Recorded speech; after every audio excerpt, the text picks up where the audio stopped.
Waiting for Zoom loading bar. And I sound like a creaky door. There we go. We're live on Twitter. Hello. Oh, you're muted. Hello, hello. An excellent start there. Did you mute yourself or did I mute you? I think I should blame you for it, even though it was definitely my own doing. How are you doing? Good. Good. It's been a busy day, but we're back in Sheffield. I like it. And I get to speak to Mr. Barnsley. Mr. Barnsley. You know, the funniest thing about all this is that on Twitter, I've got my profile as Barnsley. People know me as from Barnsley. I do all these live streams with welcome to Barnsley. I'm not even from Barnsley. Well, I'm not from Sheffield either, so I'm from just down the road, Wakefield, which is it's got much less of a personality. So Barnsley is my adopted home. I guess Sheffield's like that for you now. Yeah, true. Anyway, we should kind of talk about the things that we're meant to talk about. So I'm going to begin by reading you back your bio, which is... Oh, God. your very official bio. Connor is a brand designer who helps transform startups and businesses into trustworthy media brands. He creates foundational design systems that make every brand communication crystal clear. What does that mean? It means I make pretty shapes for a living, Craig. Yeah. But you make pretty shapes for a living. I make pretty shapes for a living. But you've kind of chosen a very different path to the way that I chose. So how long have you been a designer now? I have been designing for 9 years. I have been a professional designer, quote unquote, for 3. Okay. Yeah. And did you ever work for an agency? No, it's always been me, just me. So you went straight for freelance straight away. Yeah, I tried to. I don't have any formal design education, so I taught myself how to use the design software and taught myself design basically entirely by myself with some few courses here and there online. Didn't go down any educational route, which I kind of at the time wish I did, but now I'm like, it doesn't matter. And instead of going to university, I taught myself design, and then I tried to apply for some more traditional design agency jobs, but because I didn't have a degree, my applications were just being put straight in the bin because it was one of those like automated systems where, do you have a degree? Yes or no? You tick no. It's like, and it's in the bin, like just immediately. So I spent probably 6 months applying for traditional jobs and then just gave up. Not because my work wasn't high enough quality, but because I just didn't have the connections. I didn't know what I was doing. And I was at the stage where I was just like, you know what, stuff this. We're just going to go and try and hack it ourselves. Yeah. And I went the other way around. I have some kind of formal professional design education, although it's only a 2-year H&D, which is only like 2/3 of a degree in the UK. And I did that, and I went to work for agencies for 4 or 5 years, I think it was. And then after that, and this is where I'll pass Converge. After that, I started an agency with somebody who I'd worked with previously. And you, after trying to find a job and you couldn't get one, you set out as being freelancer. Did the kind of setting out to be an agency, making it out as a we ever cross your mind? Was you ever planning on doing that? It was a big debate, and I think it's still a big debate amongst freelancers, solopreneurs, whatever you want to call them. Oh, put your can back on frame. It disappeared. Put the can back in the frame. Drinks can. I'll have to speak and then it disappeared. Sorry for the people listening at home. Craig's got a green can and it's just disappeared. So it's a big debate even today. Like I see it all the time. And it's something I thought about for a long time. I even at one point tried to, set up some more like a sub-brand agency called Inferno at one point. And it just didn't sit right with me at the time. Because I think if you're going to run like a agency type thing, you need to have the chops and the desire to hire more people, because ultimately that's what you're going to do. And I never sat right with me. And at the stage I was contemplating whether to start like an actual agency name, I'd already been doing what I was doing for a year under my name.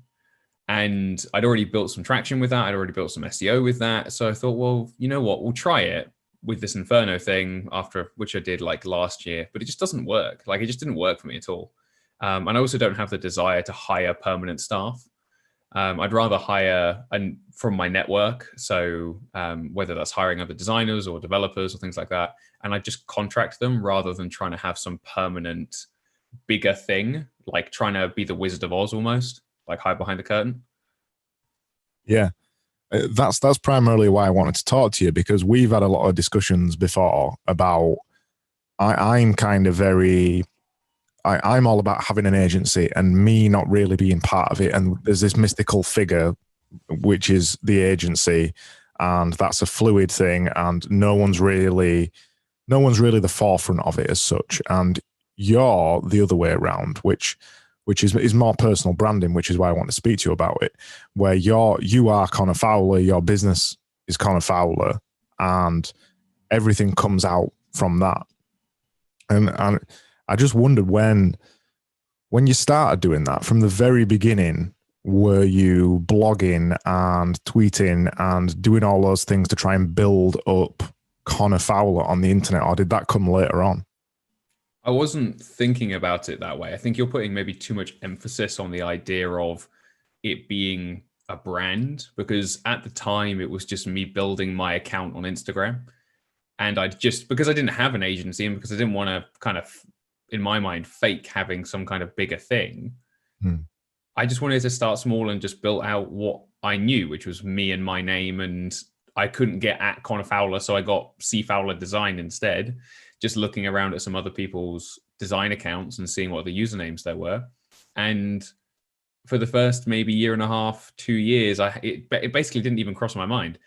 I didn't have like the intent to make my name a brand. That's kind of what it's become. But initially it was just, I'm just going to post stuff on this account because it's easier than trying to build up a brand for something else. And I think I mentioned this to you previously, but one of the difficulties with running a kind of agency name is that eventually, if you have your own personal accounts online as well, you end up running two things in parallel. Whereas I just was lazy and was like, well, why would I do that when I can just do this one thing? Like I've had accounts on the internet, I've had a Facebook account, I've had multiple Instagram accounts, I've tried many different things, and I'm better off just having something under my name that I know isn't going to change. My mind might change, my direction might change, my focus might change, but my name's not going to change. And I know over the past maybe 6 months or so, you've started thinking about that in a bit more detail, because we spoke about it, and this idea that as a designer you've built up a profile on the internet, and you found out, and I found this out as well, that talking about design and marketing and stuff tends to attract designers. And I know recently you've been trying to maybe steer away from that or start to do other things. I am conscious of it. It's something that I think I have a largely different perspective on than most of the design industry, or at least most of the people trying to build presences online within the design community at the moment. I think if we looked back pre-Web 2.0 and looked at how designers were behaving online, they were probably interacting in a friendly capacity in forums, but not really trying to sell to other designers. Like most designers were trying to work with businesses or work for the agency that they were a part of. And I personally think as we've moved into like social media and Twitter and designers looking for inspiration, like that's who you're going to attract. Like plumbers will always attract plumbers if you talk about plumbing content. Like if you are an architect and you post videos about architecture you love, or you share other people's content and you're like, oh, I'm inspired by this, well, then you'll attract architects. That's always what's going to happen. But there's a difference between attracting that type of person or that industry or that skill set, or people who are curious about that, like design, and actively pursuing that type of content to draw them in. So I have almost, apart from the rare occasion, almost never aimed to create content to educate, teach, or please designers. Almost never. Like that, in terms of all the content I posted online, that's never been the goal. But it always happens, just because of the way the internet works. But on the flip side of that, there are people out there who are actively trying to build and enroll audiences, people into their audience who are wanting to learn from designers. And I think for me personally, it's just not what I want to do. Like I'm 25, Craig. I have another 25 years before I maybe even want to consider teaching designers in any kind of formal capacity. I might sell a course here or there on specific things, but I can't imagine becoming like a Chris Doe until I'm 50. Yeah. That's something that I think about a lot as well, because when I started to explore what I was going to start writing on the internet, and what was I going to start a blog? Was I going to do a podcast? Was I going to do YouTube videos?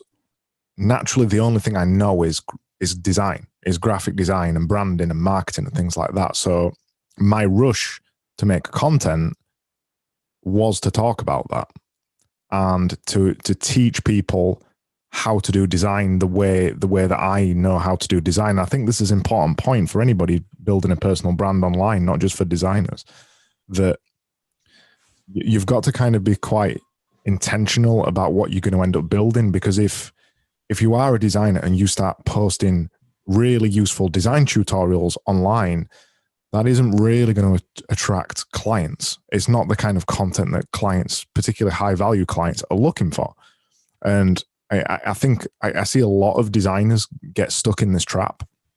And when they first start making content online, the only thing they know is design. So they talk about design and they talk about design tutorials and things like that.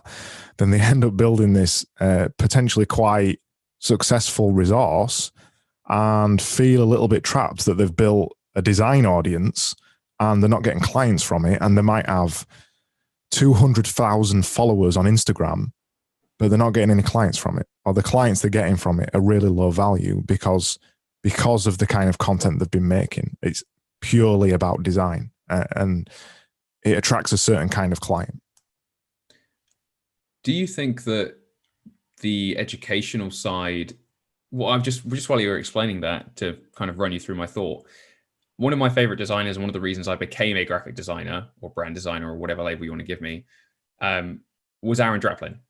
And thinking about how Aaron Draplin does his stuff, he was a designer in an agency and freelance for the longest time.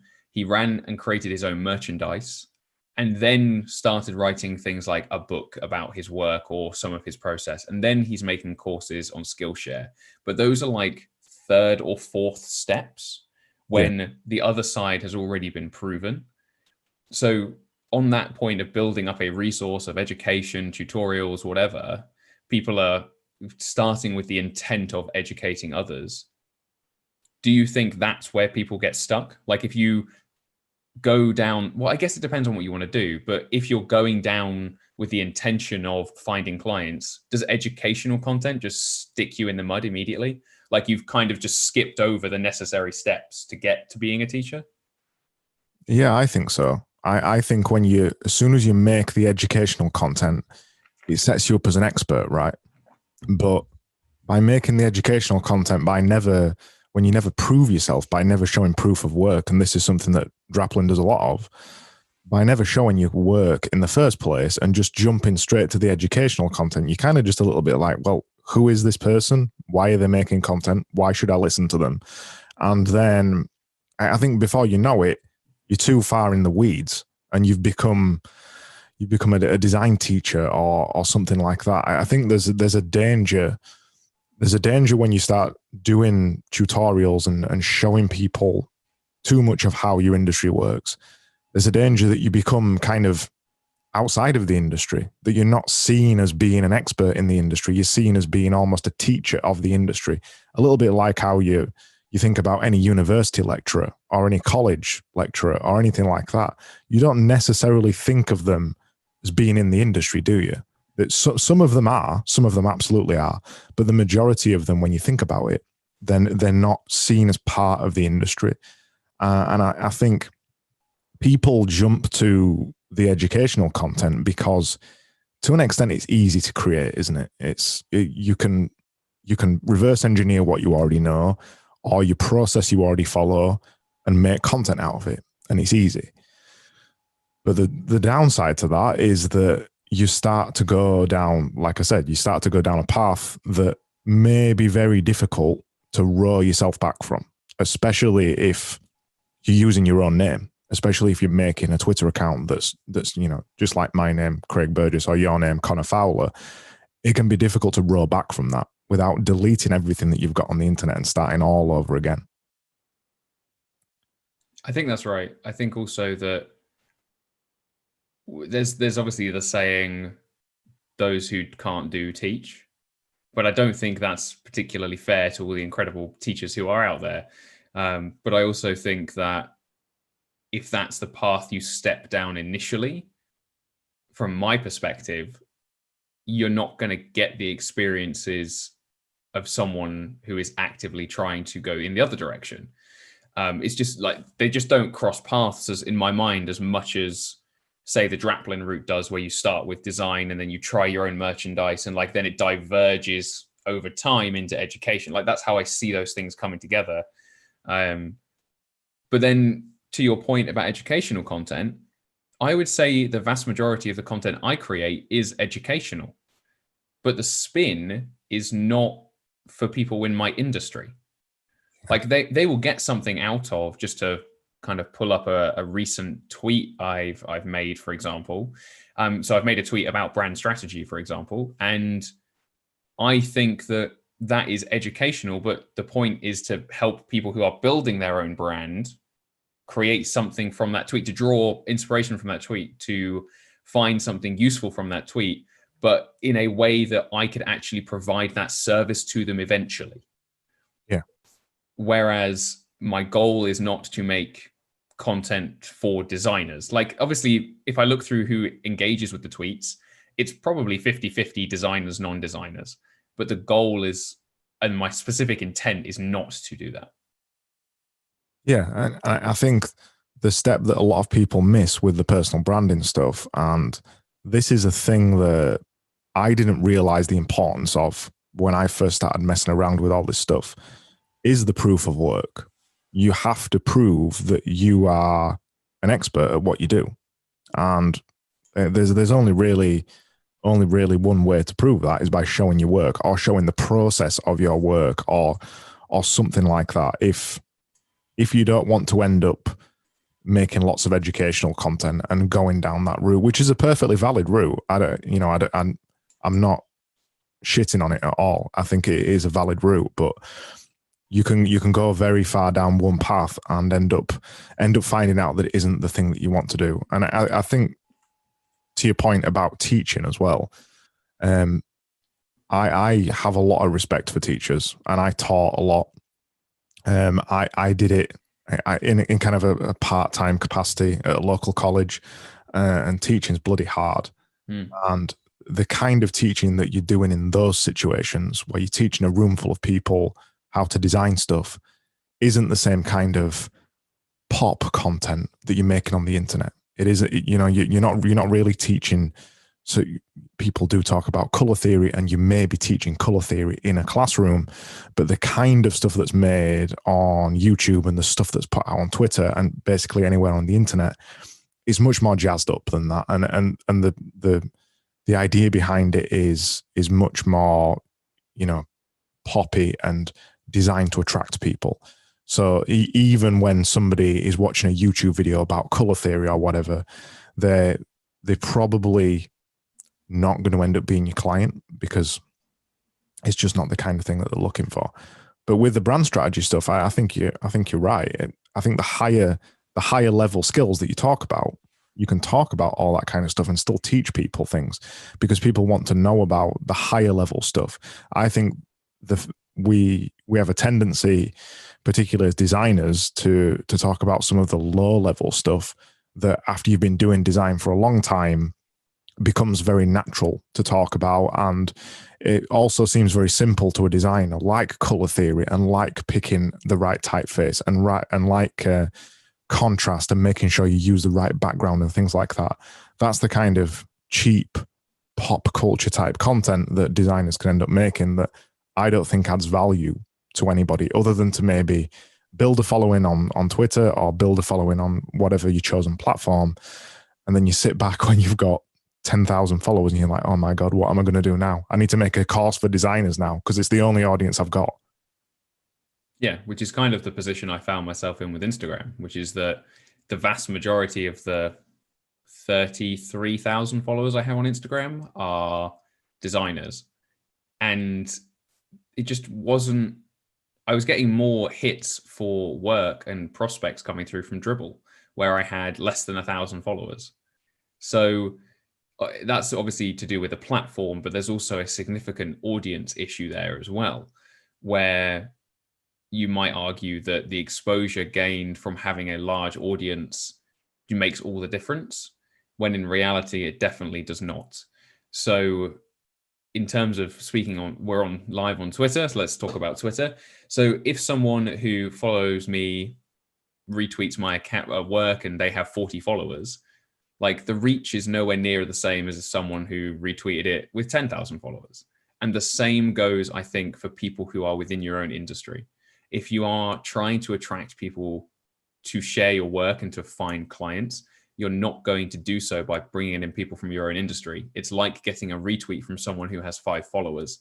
Yes, it's more exposure, but is it actually leveraging your skills in a way that will benefit you to the outcome you want to get? So again, it comes back to intent. Like, what's your end goal? Is your end goal to become a teacher? In my case, it's not. Or is it to build up a profitable client service business or product selling business? Why do you think you had more success on Dribble finding high value clients than you did on Instagram? Because on the surface of it, I think, well, Dribble is mainly a community for designers and anybody on Instagram can use Instagram. So in my head, I'm thinking, shouldn't the more high value clients come from Instagram rather than Dribble? Why do you think it was the other way? Well, there's 2 main reasons, one of which I don't typically talk about because it's very much something no one's talking about. So it's kind of I will tell you what it is, but it's quite a big difference between the two. But the initial differences between Dribble and Instagram is exactly what you said. Dribble is for designers or to hire designers. That's the 2 sides of the coin. So if you go to Dribble, if you are not a designer, you will be presented with a website that is designed to help you hire a designer or to make your own collections. It's like Pinterest for design. That's how I see Dribble. But if you're a designer, you can post your content, you can apply for different jobs that are available. And they do, whilst they're not great at connecting you with clients directly through their platform, people do visit Dribble. In fact, one of my very recent clients found me through Dribble and found the web designer who did the website for the brand through Dribble. It's where people are going to, it's a directory, but it's a very specific directory. And also the search functionality on Dribble is quite good. Whereas on Instagram in 2016 through till about halfway through 2018 was pretty good. Hashtag search was pretty good. The explore feed was pretty good. But now Instagram, I'm glad I've kind of semi-abandoned it because it's so bloated. Like I tried the other day, and actually, no, I didn't try. Lydia came in to be like, oh, I was trying to figure out how to post one of my illustrations on Instagram yesterday. And she had to go through like 10 minutes worth of trying to find where the flipping new post picture button is. Like it's just been completely removed. So that the whole initial intent of Instagram to post pictures, they've moved so far away from that. The hashtags don't work anymore, and the explore feed is completely broken. And that's the main 2 differences. Is yes, you're right. Instagram is like everyone is on Instagram, but that's its downfall as well because you can never find anything specific. Whereas Dribble, on the other hand, is very much focused on being a directory of designers. But the other major difference, which is something I do not talk about very much because I'm trying to keep it to myself, is that Dribble's content ranks on Google. Yeah. Whereas Instagram doesn't. Yeah, it's pretty much your content is locked into Instagram, isn't it? Yeah. So anything within the Facebook ecosystem is not on Google almost at all. They will list and rank pages, but they do not typically list and rank images. And I don't know why this is. I know Instagram and Facebook have recently introduced alt tags for images, but I have not seen any success with that at all. Whereas with Dribble, I can very quickly and easily outrank even like Shutterstock for the same tags. I'm outranking designers who have been on Dribble for 10 years or 10 years, however long Dribble's been around, like since the beginning of Dribble. I'm outranking them because they cannot be bothered to use the system properly. So, and that's how I'm reaching these people, is because when you type in heart logo into Google, or no, what was it? I made a magnet heart logo for Valentine's Day a while ago. And if you type in magnet heart logo into Google, my Dribble post is the first image on Google results. I'm going to look now. You should see it as a Dribble post, and there should be 1 or 2 images on the top line of Google. Oh, yeah, I see one. Yeah. And I know that's quite a specific term, but I sold that logo. Yeah, magnet heart logo designed by Connor Fowler. Yeah. On Dribble. And that's on Pinterest as well. Mm-hmm. So yeah, I put it on Pinterest. Oh, did you? Yeah. So with Dribble, there's actually SEO benefits to the platform, which no one is talking about. Now, I don't want to get down too much to the technical specifics of specific social media platforms, but my personal preference and suggestion for pretty much every person trying to find client work is to not use Instagram and to use Dribble instead. This is a big thing about building a personal brand, and this is a big thing for anybody building any kind of brand on the internet. There is next to no point in focusing all your energy on building up somebody else's content platform. So in the case of Instagram, and when I say that, I mean, there's no point in building up somebody else's Instagram. No point building up an Instagram profile when you're getting no benefit back. And in this case, there's no SEO benefit. So you've got to consider, should I make Instagram my first port of call?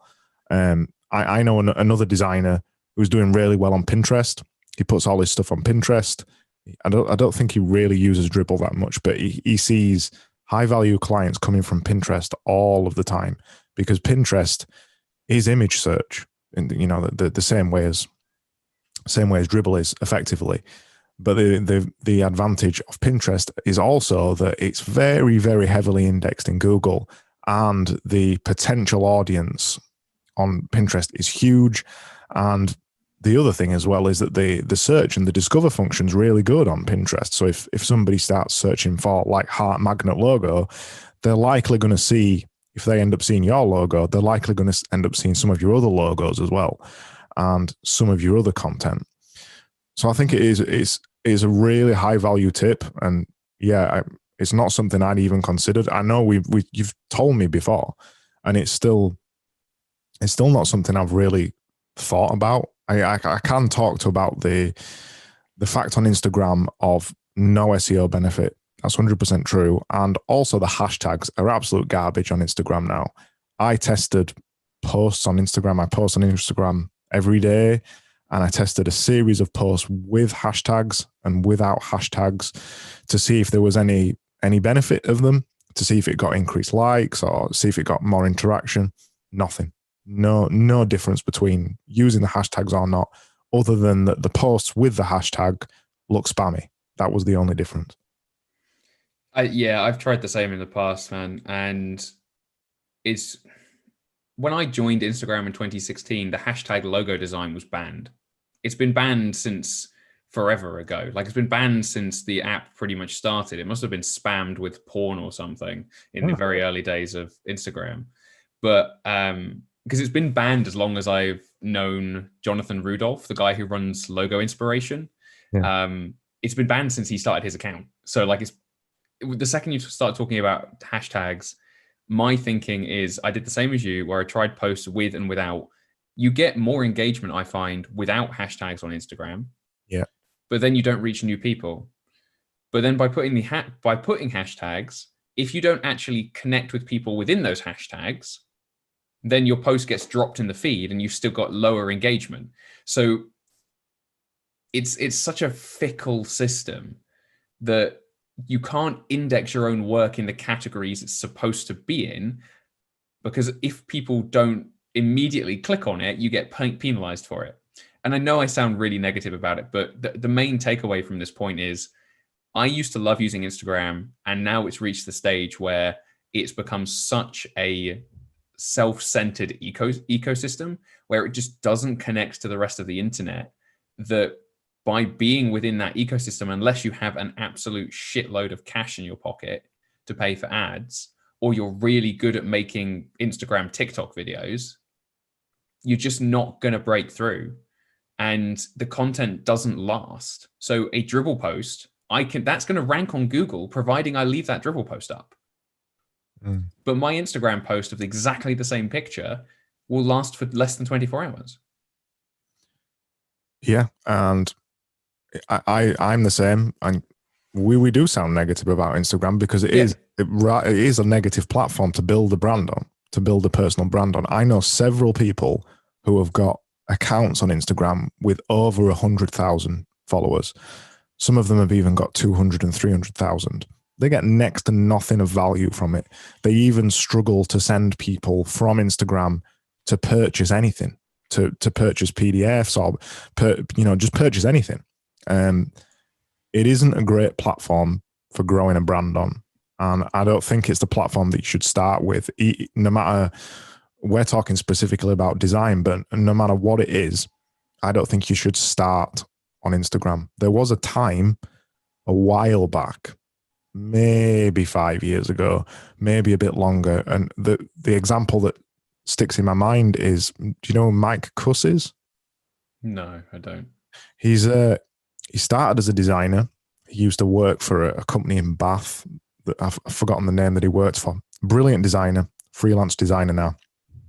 He started an Instagram account 5 to 7 years ago, maybe even a bit longer, when the whole idea of iPhoneography started becoming really big and iPhones started to get good cameras. He started an Instagram account on there and started to build up. He just took nice photos, basically. He took nice photos and put them on Instagram. And he built up a huge following. And I think, I don't know what he's got now at the minute, but he's got a huge following on Instagram from making really lovely photos. And that's all it is. It's his photography account. I'm trying to bring it up while I'm talking. Yeah, so he's got 781,000 followers on Instagram now. What's the username? It's just Mike Cuss, so MikeKekus. And the way that he's built a big following on Instagram is he got in early when there wasn't that much good content on there. And also his photos are really nice, but his primary thing used to be a designer. I think he's moved more into being a photographer now, but he's still a bloody good designer. But that's when the value of Instagram existed. And now I don't think there's that same value there. I think, and from all the ones that I've tried, and I don't know whether you agree, I think pound for pound, Twitter is the best place to start if you want to build a brand. Yeah, I made a tweet about this the other day, that the main benefit of Twitter right now is that there's one feed. Yeah. Like, there's no bullshit. There's no fluff. There's no millions of different buttons to access different groups or secret groups or games section or stories or whatever. Like, there is one feed. Yeah, and also the thing that Twitter gets right and all of the other ones get wrong, and this is the problem with Instagram as well, is that even though your Instagram profile is public, and we're not even talking about search engine optimization here, even if your Instagram profile is public, you feel very alone on Instagram. Even if you're following other people on Instagram, the feed is very heavily curated by Instagram, and it's all about the algorithm. And if you haven't liked somebody's post for a while, you'll never see their content again. And Twitter has got an algorithm as well, and that's starting to get a little bit like that. But Twitter is very open. The whole point is social. It is social media in the purest sense. And I think Instagram's lost its way with that. And I think a lot of the other ones have lost their way with that, that they all try and push you into being a content creator first. They're not bothered if you interact with anybody. And TikTok is going the same way as this already. The whole power of TikTok is, at the minute, being able to build a big following if you're making fun content or interesting content. And you can build a big brand on TikTok right now very easily if you're good at making content. But the same thing, TikTok gets the same thing wrong again, is that there isn't much of a community about it. It's all about the content. They want you to join to be a content creator rather than being, and this is what Twitter gets right, rather than being a consumer as well. I know loads of people who use Twitter that barely really tweet, to be honest. They use it just to follow other people's content and then occasionally interact with the people who they're following. That's, for me, that's the purest sense of what social media should be. And I think that's why it's so powerful. Yeah, I agree. I think that the point you're making is more leaning towards the side of building connections rather than simply building audience. Yeah. And this is where I think LinkedIn goes the other way, which is that LinkedIn is all about building, yes, in all of these cases, I'm being very generalizing and speaking of how I see the platform as a whole. And yes, you can build an audience on LinkedIn. I'm not saying you can't. But as a whole, LinkedIn is about connections, whereas Twitter fits somewhere in between the two, in that you have your own feed, which you can post 10 times a day on, as I am proving, and you have proven, and it works. You don't get penalized for creating lots of being prolific, but you can also connect with people who you would never otherwise find or be able to speak to. I think the beauty of Twitter as well is that you can create the content that you want to create and you can potentially build interest in it. If you want to tweet one tweet a day and write a really interesting thread that's really valuable, you can do that. If you want to tweet 10 times a day and write quicker, more timely ideas, you can do that. And if you want to make an account that pretends to be the Big Ben clock in London that just bongs every hour, you can do that because that exists. So the beauty of Twitter, I think, is that it can be whatever you want it to be. And the networking side of it is huge. And that's primarily in 2020. Well, I met you on Twitter. It's primarily in 2020 where I've made all of my connections. And right now, with everybody, most people being at home, it's a super powerful way to build an international audience on there. Have you ever got a client from Twitter? Not yet. Most of my clients still come through Dribbble, which is really disappointing to say because, in 6 months of going hard on Dribbble, I had more clients in that 6 months, or more prospects in that 6 months than I did for 2 years on Instagram. The scale was insane, man. But no, not yet. But I have had some interest. I have had a growing interest through Twitter. Yeah. Yeah. I've had 1 or 2 clients from Twitter, and I've had the same kind of thing with interest. But my Twitter account, I talk about design occasionally. I rarely show stuff other than the Produce More account that I'm doing. So I don't talk that much about Twitter. I tend to treat it more general and more about building connections, and occasionally drop in something about design or marketing every now and again. So it doesn't surprise me that it hasn't turned into something yet. Are you still doing Dribbble then? I haven't been for a while. Since I moved to Sheffield, it's dropped off the radar because I had lots of content which ran out when I moved up here, which is all scheduled. It ran out and then I just haven't caught back up to it, and I need to because the monthly and daily views because you can use Google Analytics with Dribbble. So if you pay for Dribbble Pro, and the analytics were getting insane. So I shouldn't have stopped is what I'm trying to say. But yeah. Is it still picking up interest? Do you still occasionally get leads from it? Yeah, I get people maybe once a week trying to buy logos that I've made already. Occasionally get leads come through. But yeah, it's you got to be consistent. Like it doesn't. It's the same as Twitter. If you're not constantly, if you're not posting regularly, maybe 2 to 3 times a week, then you're just not going to build the traffic. I think you've got to feed the algorithm in two ways, really, haven't you? Well, feed the system with content, not just the algorithm, because the regular content is to keep you up in the algorithm. And then if the platform is built right, like Dribble or Pinterest, the content that you leave on there over time will keep getting resurfaced. And I've found this on Twitter as well. People occasionally like tweets that I've tweeted from bloody 6 months ago, and I see that they've liked it, and I'm like, how have they found that tweet? Really, where have they found that tweet? And sometimes it's even more abstract than that. It's a reply on somebody else's tweet from 8 months ago, and they've somehow found this tweet. But with Twitter, there's lots of ways for people to save the tweets as well. There's bookmarking the tweets. There's they call it bookmarking now. It used to be called favorites, didn't it? Mm-hmm. They call it bookmarking now. And then somebody might have liked a tweet. Then the other way is that it could end up in somebody's timeline for some reason. Maybe you missed this thing, which could be up to a day old of a tweet.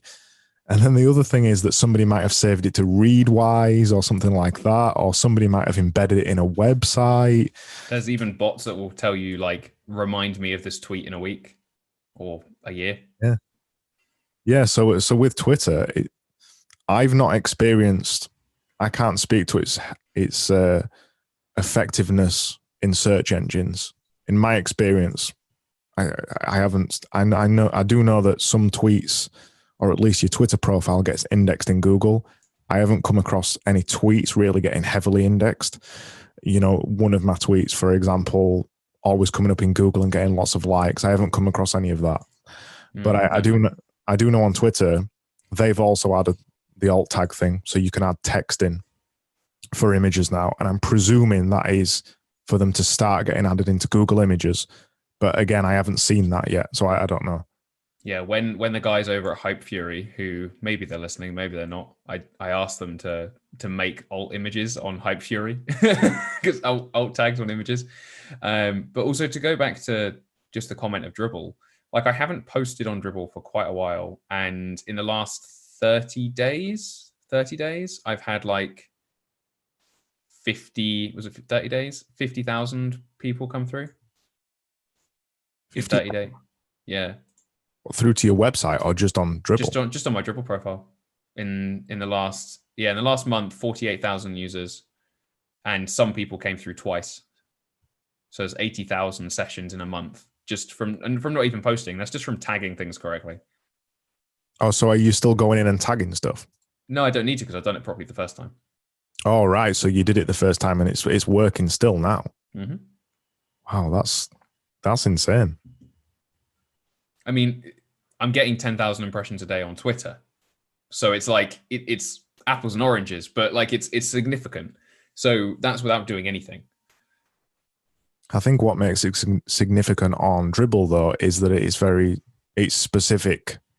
It's specific to your skill set. They're seeing your proof of work and just looking at it or saving it or whatever. I've just logged into Dribble out of curiosity.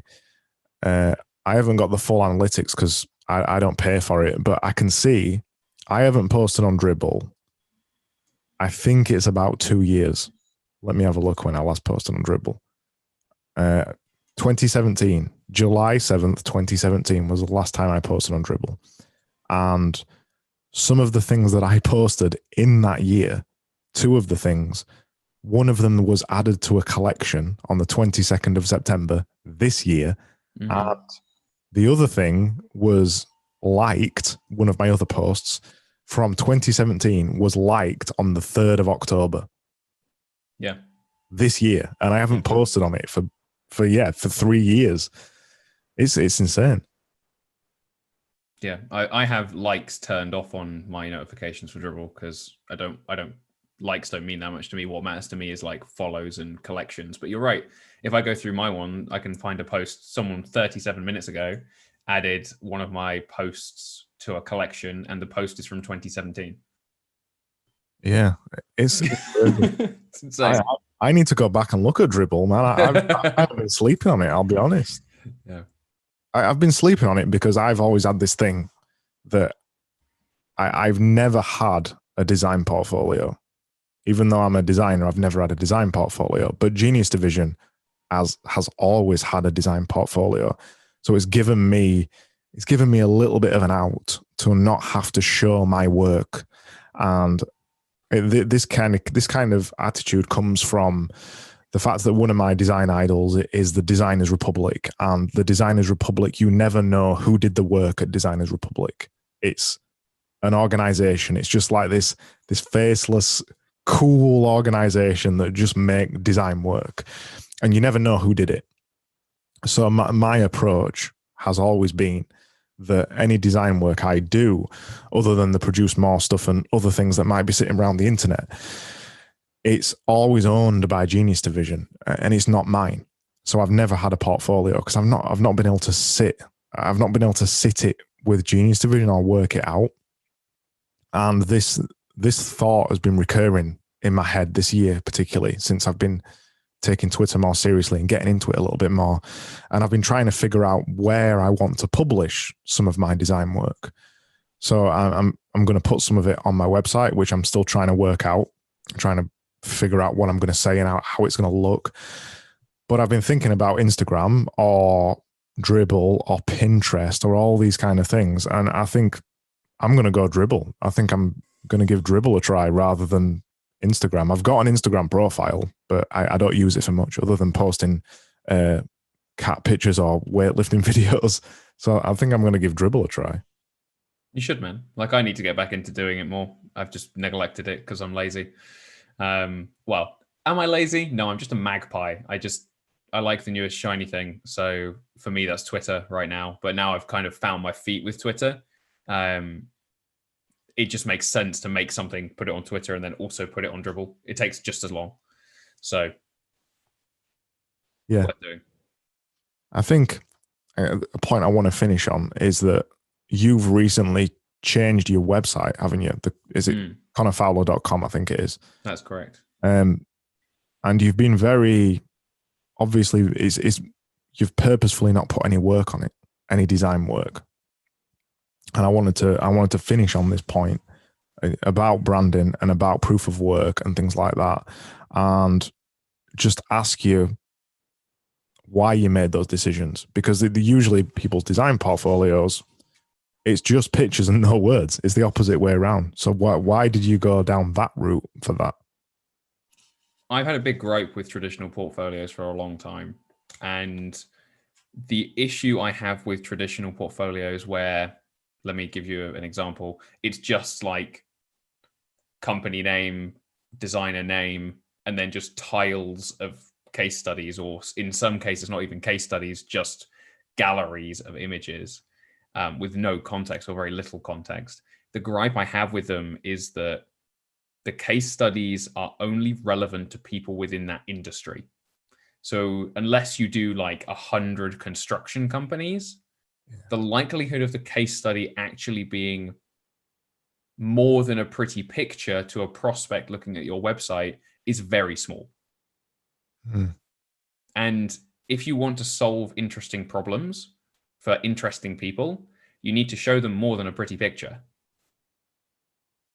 At least that's the way I think about it. And I think based on the discussions I've had with people in the visualized value community, who are a community of entrepreneurs and builders who are building businesses at all levels, all degrees of age in terms of or level of business, the same problems come up time and time again, but those problems are not acknowledged in a traditional portfolio website. Yeah, and the thing that lots of us are guilty of, and I have these conversations with people in the visualized value community a lot, because I always tell people to just keep asking why until they get through to the actual final thing they want to say. I've been guilty of making design portfolios where And by the way, these are ones that have never gone public. I've made many design portfolios, but I've never published one. I never get to the end of finishing a design portfolio. So every time I make one, I always just put I'm a designer. And I'm like, well, who cares that I'm a designer? And that's why you've changed the message. I mean, I had a bit, I guess I was poking fun a little bit at your title about helping transform brands and businesses into trustworthy brands. That needs fixing. It's a fair rip. It needs updating, but it's a good version one. No, but it says way more than saying you're a designer. That's the point I was going to get at. I was ripping at it a little bit, but it's way more valuable to say that you transform startups or you turn businesses into trustworthy brands. That message is way, way more powerful to tell a prospect than I'm Connor, I'm a designer. It means nothing to anybody, does it? Well, it doesn't open the door to have a discussion. It doesn't actively.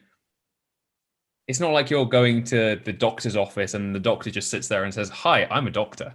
It's like, I know you're a doctor, but what can you do for me? Yeah. That's a really good point. It should be about what you're going to do for them rather than what you are. It's the benefits and not the features. And as designers, particularly, we are very guilty of often just saying what we are and the features of ourselves rather than the benefits of working with us. So I think it's definitely a good number one, and it's already better. Your statement is already better than most designers what they usually put on the website, because it's just I'm a designer, which doesn't mean anything. I agree, and I think to kind of finalize my thought on why I don't want to use a traditional design portfolio website anymore. It doesn't mean I'm not going to have case studies. My site doesn't have case studies at the moment because I've had to redesign and gut the entire thing. So I have case studies available, but I just don't have them in the design format of the new site. So it's not like they're not coming. It's just, it takes time. But I wanted to get that page out, that initial landing page out first, because I felt so strongly that the vast majority of the industry is just showing pretty pictures. And we're taught this to do that type of portfolio by people whose website doesn't bring them work. Yeah. You see the massive agencies, the international agencies, they can get away with just having a visual Rolodex of images. Because all their clients will come through referral. Almost none of them are going to come through their website. Yeah, but the reason that they come through, put my teeth back in. The reason they come through referral is after spending many, many, many, many, many years of doing things outside of just the design work. It's kind of the biggest irony of design portfolios. It can be the biggest design agency in the world. The website is mostly images or tiny case studies. That's mostly videos or images, but it just does the work such a disservice, because it's the one of, you think of anybody, one of the biggest agencies, they've spent way more than just an afternoon in Illustrator or Photoshop making pretty images, but their website makes it look like all they've done is made pretty images. And they're not telling the full story. And I think personally, for a lot of designers, it's because a lot of designers go into design or they go into an art field because they're not a particular fan of writing, or they're not a particular fan of marketing or any of that kind of bullshit that goes with being a designer a lot of the time. The marketing side, a lot of designers don't like. So they kind of rail against it by making a pretty website that looks nice to them but won't convert because they're just another designer in a sea of designers. How do you compare this, like, different images to different images? There's no words behind it. There's no meaning behind it. And as I said, it doesn't mean anything to someone who's not in that industry. Yeah. Like, they could love working with you. They could love your problem solving skills. You could solve every issue they have. But if they are a leisure center that has a swimming pool brand, and all you've got on your website is construction brands, they're going to think you just work with construction companies. Or they're not going to see how your transformational process actually could benefit them specifically. because you're not speaking to their problems. You are speaking to you're trying to appeal to their taste rather than trying to solve their problems, which is a nightmare. Well, it's fine for some people, but it's not, in my opinion, going to convert anywhere near as well. I'll finish on this point because I definitely don't want to get into a debate about this one for this episode. But this is one of the primary reasons why we never, ever, ever do design work on any project until we've signed them up to a project. We never do any free spec work, any visual spec work, because taste differs so much between clients that you never know what they're going to like and you never know what they're going to dislike. So by leading with just the visuals on your website, you are beholden to their taste. And if they what they see on your website isn't what they like, you've lost them. Even though most designers don't have a style and they can like a chameleon do any kind of work that you'd need them to do. If your website shows a particular thing on there that they don't like, they'll be like, well, they're crap. We're not going to use them. And that's all from just the visuals because it isn't backed up with anything else.